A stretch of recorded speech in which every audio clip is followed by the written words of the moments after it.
Marco Aurélio Ribeiro, sou atual presidente da Associação Curta Minas, que é a ABD de Minas Gerais, e conselheiro estadual de cultura pelo segmento do audiovisual e novas mídias.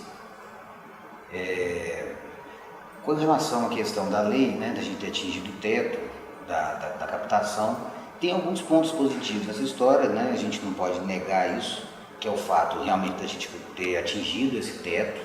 Isso demonstra que teve um volume maior de recursos da iniciativa privada na cultura, e o fato também de ter ocorrido uma descentralização maior do que o normal, né? A gente tem entre 40% e 5% dos projetos no interior, e também o fato de algumas empresas novas, acho que 100 e poucas empresas que nunca tinham patrocinado terem entrado. Porém, quando a gente atinge o teto, logo no começo do ano, ainda no primeiro semestre, fica claro que a cultura em Minas e a política cultural do Estado vive um colapso, né? Um colapso de recursos.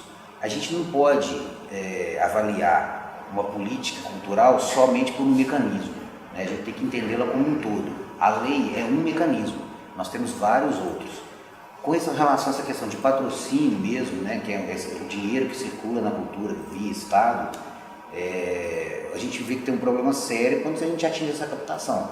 A gente está vendo que tem uma escassez de recursos, tem uma demanda muito maior do que o Estado consegue abarcar hoje.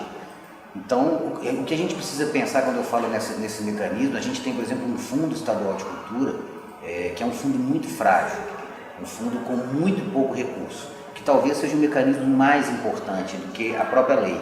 A lei está muito ligada a instituições e a grupos, né, que trabalham já com um certo renome, e o fundo serve exatamente para esses projetos que precisam de fato do apoio do Estado. Nós temos um fundo que é fraquíssimo para um Estado com a demanda cultural que nós temos em Minas Gerais, que é um fundo com 6 milhões de reais, muito, muito aquém daquilo que nós precisamos para de fato fomentar a cultura no Estado, né? E ainda essa manobra que o Estado encontrou diante disso, que cria também determinados problemas, como essa transferência da captação do recurso para 2015, que compromete parte do orçamento do ano que vem e inclusive atrapalha o planejamento de muitas instituições que entraram com recursos, com pedido, né, de captação, porque na verdade parte desses recursos só vão ser disponibilizados em 2016.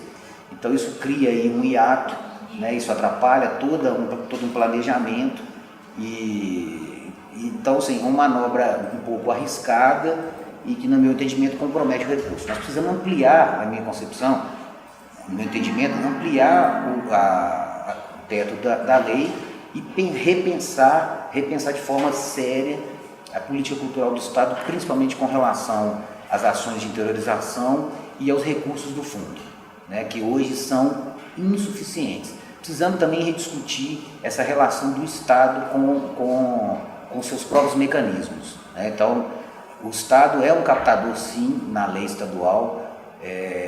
Uma boa parte também das prefeituras são captadores no fundo. Então, nós precisamos rediscutir isso. Apesar do Estado afirmar que ele tem um teto de 25% e que ele não atinge esse teto, a gente precisa de fato analisar com frieza esses dados, porque muita dessa captação é feita por institutos que não estão diretamente, que não são do Estado, mas que trabalham para o Estado. Então nós temos uma série de fundações e institutos que fazem captação, mas que estão vinculados, esses recursos vão estar vinculados diretamente a aparelhos do Estado, sem que esses aparelhos apareçam como os captadores. Então a gente tem que também entender e interpretar esses dados aí. Acho que é isso.